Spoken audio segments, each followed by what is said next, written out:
명태균 핸드폰 행방 논란이었습니다. 세계 방산 매출 100대 기업에 우리 기업 4곳이 포함됐고 대한민국 한강 작가의 노벨 문학상 수상 관련 좋은 소식도 있었습니다. 미국 바이든 정부의 우크라이나 군사 지원 뉴스는 있었지만 휴전선 전방은 조용했고 어떤 국민들도 군사적 위협을 느끼지 않은 평온한 하루였습니다. 그렇지만 재판관님들도 보셨듯이 그날의 밤은 평온하지 않았습니다. 비상계엄 선포 소식을 접한 수많은 국민들은 설마 가짜 뉴스일 거라고 생각했습니다. 그러나 너무나 비현실적이었던 계엄 선포는 엄연한 현실이었습니다. 피청구인 윤석열은 2024년 12월 3일 비상계엄 선포 긴급 담화문에서 국회는 범죄자 집단이 소굴이 되었고 자유민주주의 체제 전복을 기도하고 있고 국회가 자유민주주의 체제를 붕괴시키는 괴물이 된 것 같다. 대한민국이 당장 무너져도 이상하지 않을 정도로 풍전등화의 운명에 처해 있다. 우리 국민의 자유와 행복을 약탈하고 있는 파렴치한 종북 반국가 세력들을 일거에 척결하고 자유헌정 질서를 지키기 위해 비상계엄을 선포한다고 했습니다. 이 궤변을 누가 믿겠습니까?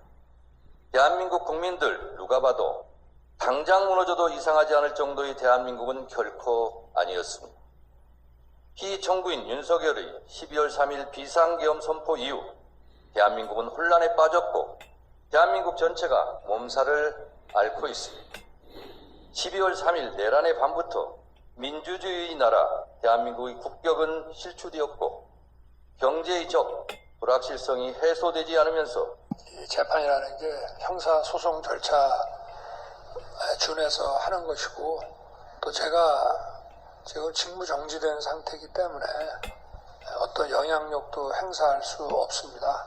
그리고 이 사건 내용을 제일 잘 아는 사람은 바로 피청구인인 대통령 저 자신입니다. 그래서 그런 주장은 좀 이해가 좀 안 되고요. 아까도 이런 부정선거 의혹이 음모론이라고 하시고 계엄을 정당화하기 위한 거라고 사후에 만든 논리라고 하셨는데 이미 계엄을 선포하기 전에 이런 여러 가지 어떤 선거의 공정성에 대한 신뢰에 좀 의문이 드는 것들이 많이 있었고 또 2023년 10월 국정원의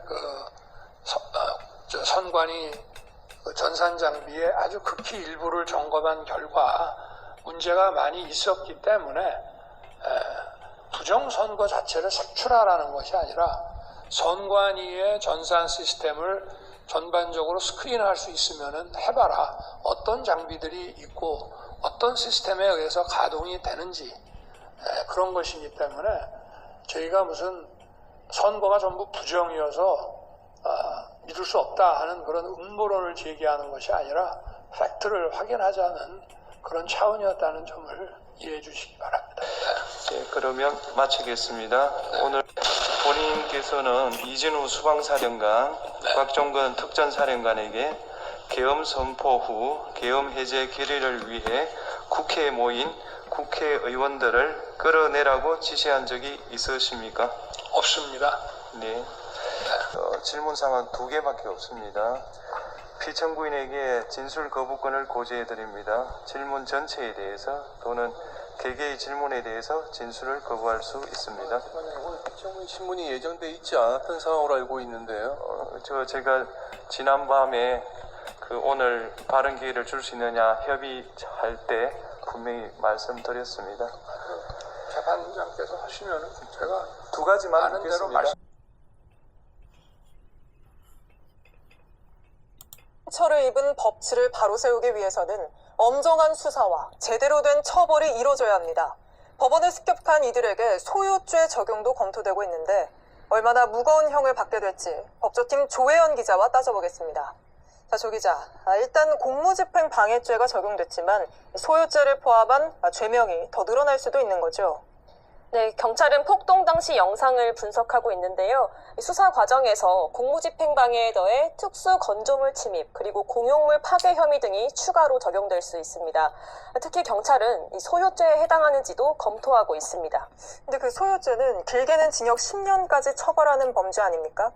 네, 여러 명이 한 지방의 평화나 공공의 안전을 해하는 정도의 폭행, 협박 또는 손괴의 범행을 저지를 때 적용됩니다. 1년 이상 10년 이하의 징역 또는 1,500만 원 이하의 벌금에 처하도록 규정하고 있습니다. 네. 최대 징역 10년형까지 선고가 가능한 겁니다. 또 경찰을 다치게 한 사람들에게는 특수공무집행방해 치상죄가 적용될 수 있습니다. 이는 역시 3년 이상의 징역에 처할 수 있는 중범죄입니다. 양형 기준에는 또 여러 명이 다수의 공무원을 다치게 한 경우에는 징역 7년형까지도 권고하고 있습니다. 유리창을 비롯해서 CCTV 저장 장치 굉장히 많은 것들이 파손이 됐습니다. 그 구체적인 피해액도 확인이 됐죠. 그렇습니다. 대법원은 이번 폭동 사태로 일단 물적 피해액이 6억 원에서 7억 원에 달한다고 밝혔습니다. 네. 이 보시듯이 외벽 타일이 아주 심하게 훼손됐고 창문도 많이 깨졌습니다.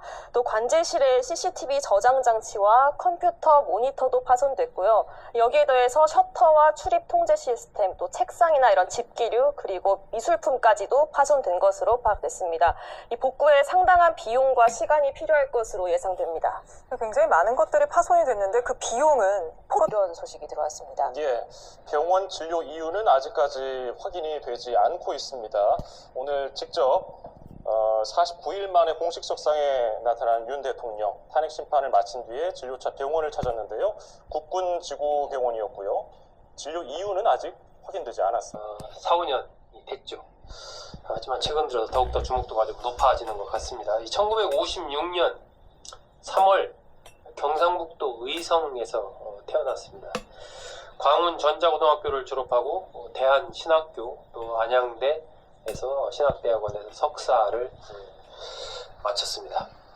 이와 관련해서 시민단체 평화나무라는 데에서 좀 여러 가지 학력이 좀 의심스럽다 이렇게 좀 경찰 고발을 하기도 한 적이 있는데 일단은 그렇게 알려져 있습니다. 전도사로 있을 때인 1983년 동대문 답심리에 사랑제일교회를 세웠다가 1995년에 장위동으로 이사를 했죠. 정광훈 목사는 이제 상당히 좀 정치적으로 정당도 많이 창당을 했습니다. 2008년부터 시작이 됐는데요. 친북 반미자파 척결을 내걸고 사랑실천당을 2008년에 창당을 했습니다.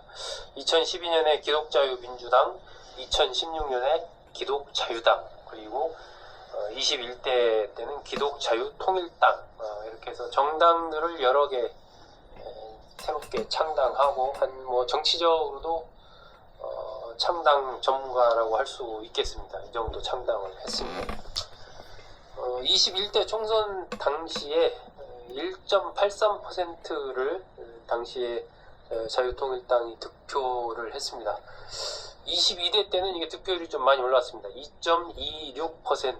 그러니까 3% 이상 얻으면 비례 한석을 얻을 수가 있는데 2.26%에 그쳐서 의석수를 획득하지는 못했지만 21대에 비해서는 상당히 많이 표가 더 늘어난 겁니다. 자유통일당 당시 이제 비례 후보 2번이 현재 윤석열 대통령의 변호를 맡고 있는 윤석열 대통령과 40년직이라는 석동현 변호사였고 공동선대위원장을 이제 김문수 장관, 최근에 각종 지지율 조사에서 이 보수계에서 1위를 달리고 있죠. 김문수 장관이 당시에 이 자유통일당의 공동선대위원장을 맡았었습니다. 그런 측면에서 본다면 윤석열 대통령 국민의힘 당원이긴 하지만 석동현, 김문수로 상징되는 이 자유통일당 세력의 적극적인 어떤 옹의를 받고 있다. 이렇게 봐도 무리가 없지 않나 싶습니다. 코로나 때 이 서울시 집회 금지 명령에도 신도들과 광화문 집회를 하면서 확진 판정을 받고 부인과 비서 등도 그랬었죠. 그래가지고 여러 가지 좀 논란에 정광훈 목사가 오르기도 했었죠.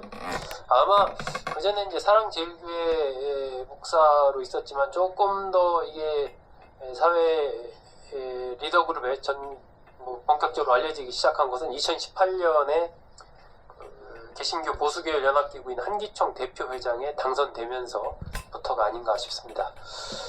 이 한기총 대표회장이 막 껍데기만 남은 한기총의 회장이었다라는 얘기도 있습니다. 어쨌든 그 한기총이라는 이름이 있기 때문에 그것이 당시에 정광훈 목사에 대한 인지도 그런 것을 좀 키우는데 한 역할을 하지 않았나 하는 생각이 듭니다. 개신교 입장에서는 약간 좀 뭐라고 할까요? 아까 제가 계륵 같은 그런 측면이 있다라고 말씀드렸는데 2019년에 기독교 사회문제연구원에서 2019년 주요 사회 현안에 대한 개신교인의 인식조사를 한 게 있습니다. 여기에 따르면 개신교인의 64.4%가 전광훈 목사가 한국교회를 대표하지 않고 또 기독교의 위상을 심각하게 훼손하고 있다라고 응답을 한 걸로 그렇게 보도가 됐습니다. 결국 개신교들 신자들 입장에서도 전광훈 목사의 활동에 재판을 받고 있는 정치브로커 명태균 씨가 수사검사로부터 이른바 황금폰을 폐기하라는 증거인멸 권유를 받았다고 주장해 파문이 일고 있습니다. 명 씨는 어제 정치자금법 위반 사건 등에 대한 창원지법 2차 공판준비기일에 출석해 검사가 반납하면 솔직한 얘기로 우리도 부담스럽다면서 전자레인지에 돌려서 폐기하라고 했다고 주장했습니다. 그러면서 검사가 나는 아이폰을 쓰고 비밀번호도 16자리다. 다음에는 그렇게 하라고 했다며 검사의 발언은 영상 녹화돼 있고 내 변호사 2명이 모두 입회해서 같이 들었는데 검사가 이래도 되냐고 반문했습니다. 영씨 변호인도 수사검사가 명씨에게 증거인멸을 교사했다며 이와 관련해 구체적 내용을 갖고 있으며 검사가 이야기한 내용에 대해 언론에 공개하겠다는 입장을 밝혔습니다. 또 수사검사를 공수처에 고발하는 것을 검토하고 있다고도 설명해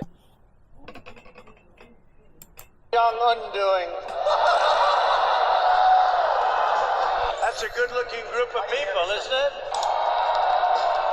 I've been waiting for it for about 2 seconds. Oh, here it comes. How are you? How do you hear me? That's a good-looking group of people, isn't it? But I would like to just thank you all and... Oh, sorry. That is great. Hello, everybody. How we doing over there? How's Kim Jong-un doing?